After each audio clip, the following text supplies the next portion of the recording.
Want help to grow your business? Download Bryn, the world's first business advisor in your pocket.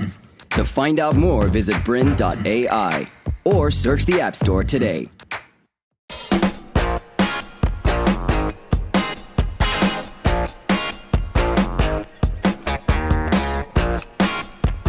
Hi there, welcome to the Young Entrepreneur Show. I'm your host, Yvette Adams. Today we're talking to two gentlemen, Alex Peck and Jack Perkins of Parallel Parking, who have overcome many business problems, but most definitely learnt from them. Welcome to the show, guys. Thanks so much for having us. So you're both 24 years old. Did you know each other before starting a business together? We did. We've known each other for a long time. Jack and I met when we were about 10. And what were you doing? Playing rugby.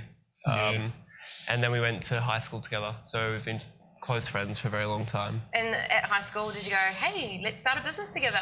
Or it just kind of happened? Not really. We were in different groups at high school actually, but we did a few bits and pieces together before starting Parallel. So there's a few ideas on the table that we did explore, but we never took them as far as we did with Parallel. So I've always kind of had that similar mindset. We want to actually do something together. Yeah. So tell me about that journey of how the business got started. You left school, did you go to uni?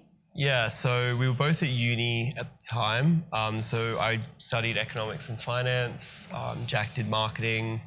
It sort of started one day. I remember it quite distinctly. I got a call from Jack. We'd sort of just finished working on an idea that we didn't think was going to be viable. And Jack was just like, I've got this awesome idea. We've got to run with it. Come over to my place. We lived around the corner from each other. And so Jack sort of on the phone laid out to me the premise, basically being able to lease out your parking spot short-term and long-term to drivers. So homeowners get money and drivers get cheaper, more convenient parking. So for the listeners and viewers, we should give some context. So this is in Sydney where parking's a really big problem, right? Yep, that's right, yeah. So we do operate in other major cities. Our focus at the moment is Sydney though. But yeah, it was really born out of the troubles we were experiencing. Definitely, yeah. Okay, so you literally couldn't find a park and thought there's a business in this? Like how did you sort of develop that idea though and work out how you'd roll it out? Yeah, I think the big thing for me was, especially around like university and stuff, was not actually being able to find a park. And the more kind of I thought about it, and I drive past these driveways every day and see them kind of vacant and realise that... I want to park there. Yeah, exactly right. And realise that, there was an opportunity for us to potentially, monetize something like this and turn it into a business idea. And that's kind of when I gave Alex that phone call and said there is something here. And yeah, from there, it was more or less kind of getting out there and finding out whether it was something that was going to be viable. So we started to actually talk to homeowners and talk to students around universities and talk to people catching the train. And we thought, well, if they did want to do something like this, then the answer would be yes. And it turned out that it was a pretty positive response. So I'm hearing some language from you that's lean startup methods, which I'm very familiar with, and it's really great to see many of the entrepreneurs on the show using those. Did you learn those at uni? Did you go to startup weekends? Where did you become familiar with those? Not at uni. Definitely not at uni. I think for us, it wasn't really about kind of learning. It was more or less we had to kind of go out there and test the market and see whether it was going to be a market fit. Made sense to do it that way. Yeah, it was what was logical for us to do is go talk to people who would use it. So there's really no models out there that will, that you taught at uni that would, teach you those kind of skills. But I think, you got to talk to your customers and see whether they're going to use it, because that's they're in the day, they're the ones that are going to be on the product every day using it. So. Absolutely. Very good advice, but advice that many business owners don't unfortunately follow. So you go ahead and you create this app. When did you launch? So we launched on the 18th of July this year, which is my birthday. Was that on purpose? No. Let's not have a birthday party this year. Let's launch an app. Yeah. No, it wasn't on purpose. We had intended on launching the 1st of December 2015. So it was by this point we were not being picky with dates. It was let's get the product out there. And we had been developing the app for 9 months prior. Did you think it would take that long? No, we were expecting it to take 4 months roughly to have developed. And prior to that, there was a long stage that we went through before really committing everything to the idea, where we were still really playing around with what the concept was and still sort of cementing what the idea was in our head and the ins and outs of it and different things that we thought could be showstoppers. So there was quite a long stage where we were just developing the concept between ourselves prior to that. Well, maybe we should backtrack a bit and from launch I talk think about so, developing the app. So tell me about that journey. I've met other young entrepreneurs on the show and in my travels that have not had such a great time developing their app. How was your journey developing one? Yeah, our journey was quite interesting one.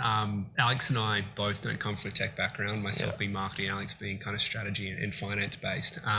We didn't have those kind of skills, expertise to kind of know what a good product was in terms of an app being built. So we actually shopped around with a few different agencies, one in Melbourne and also a few in Sydney, before we came about finding the company that developed our app. But I think it was just it was a tough process because we just didn't know what to expect and we didn't really have the background to determine whether they were going to build a good product or not. So it was definitely an interesting experience and then took a lot longer and it was a bit more expensive than we first anticipated. But So what about funding? How did you get the capital to actually build it? Yeah, so the first money we put on the table was like friends and family, basically borrowing money for people who really believed in the idea and believed as us, and that funded us initially to get that first build of the app out, and then after that we've since raised like a seed round of funding. Okay. Yeah. And that got you to launch stage, that round of funding? Yeah, that's right, and beyond. So that's really allowed us to go full-time working on Parallel. We've hired a CTO, which is really exciting for us. So we've brought all that development work in-house.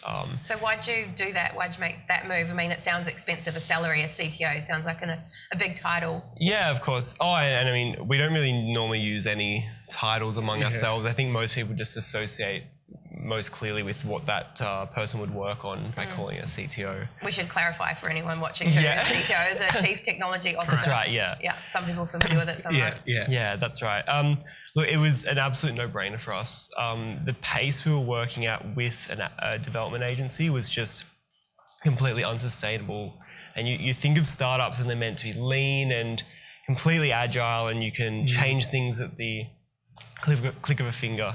But using an agency where you have to schedule in and prioritize time and have things clarified and redone and mistakes get made and builds get under budgeted and things like that, it was like we were a 200-person company trying to release a new product. It was completely unsustainable. And the cost that you incur from doing that, every little mistake is potentially weeks. So I think the other trap a lot of people fall into is they get really hung up on the design and what the front end looks like of an app, but they don't necessarily know the code behind it.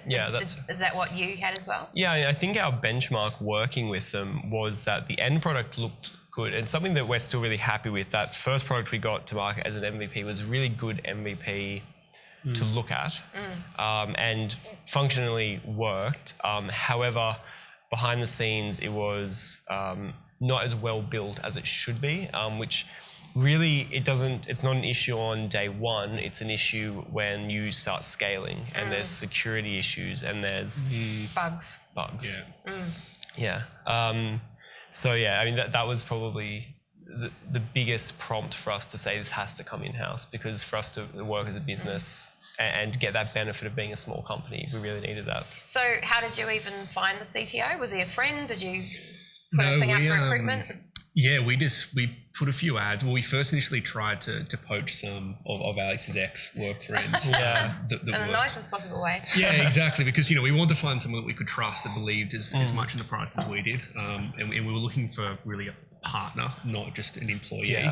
So we initially we tried to poach some friends when you were at development and we knew that, could fit well into our culture at Parallel.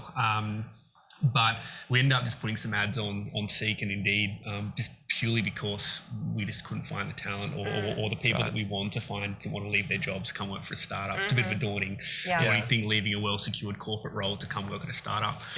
But we're very fortunate to come across a candidate that we really believed in. He was similar age to us. He had some really good experience, and he's brought so much to the table already.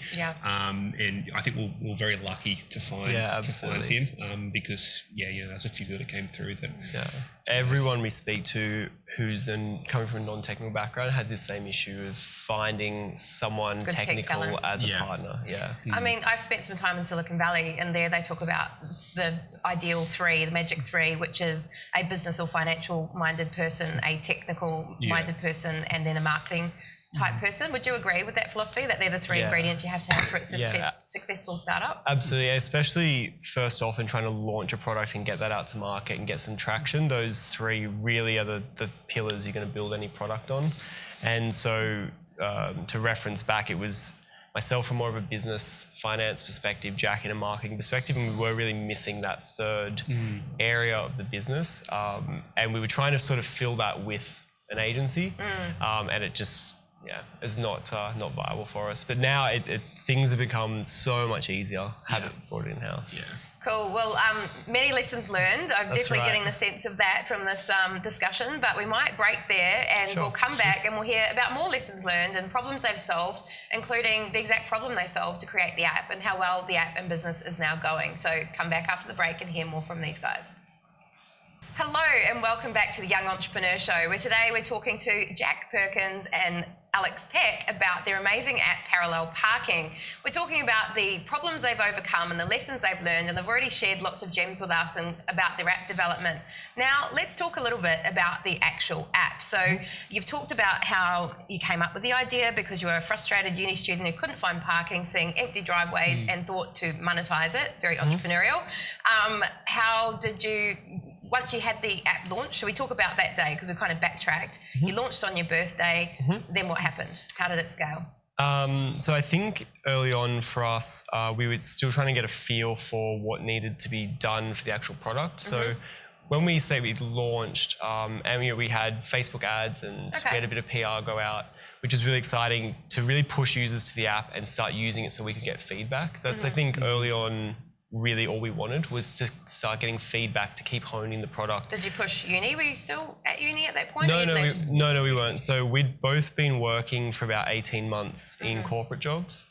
At this point, I had left my corporate job and we'd done part-time prior to that. So I was fully on to Parallel. And I think the markets we were focusing on there were the places where we saw the biggest gap between what parking could be and what we think parking will be in the future and where it is today. So we're focusing on areas like around train stations and hospitals and beaches and universities, things like that. Okay. So tell me more about the app actually. Like, how does it work? Yeah, so the idea is that we're essentially connecting drivers with homeowners who have vacant spots. So as a homeowner, it's really a three-step process to actually kind of list a spot. And the idea is you're listing a spot when you're generally not there, or it's an underutilized spot, for say. So if you were down in Bondi Beach and you had a spot that you weren't using on the weekend, you could set that up. Set your availability when you're not there on the weekend, set a price, and a driver who was going to the beach, say that weekend, who was looking for parking that was a bit cheaper and not having to circle the block looking for a spot, they could then book that spot. So you literally set your price. You can name it $500 if you want. Yeah, so we give a recommended price based on the area, but you have a complete control and the ability to actually change What range are these parking spots? So normally... The cheapest spot and the most expensive? What are we talking? So the most expensive we recommend is a max of $3 an hour, which compared to anything in the CBD is really massive. To continue enjoying this presentation, download Bryn, the world's first business advisor in your pocket. To find out more, visit bryn.ai or search the App Store today.